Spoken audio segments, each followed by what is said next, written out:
Pinirmahan ng otoridad si Apollo Kibuloy, tiwala si Senadora Risa Hontiveros na mananagot siya sa batas.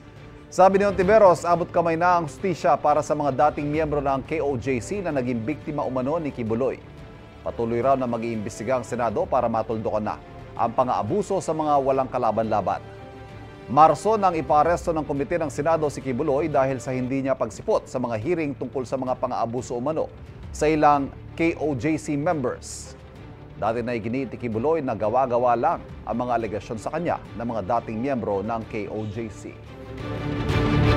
Kapuso, para laging una ka sa mga balita, bisitahin at mag-subscribe sa GMA Integrated News sa YouTube. Sa mga kapuso abroad, samahan niyo kami sa GMA Pinoy TV at sa www.gmanews.tv.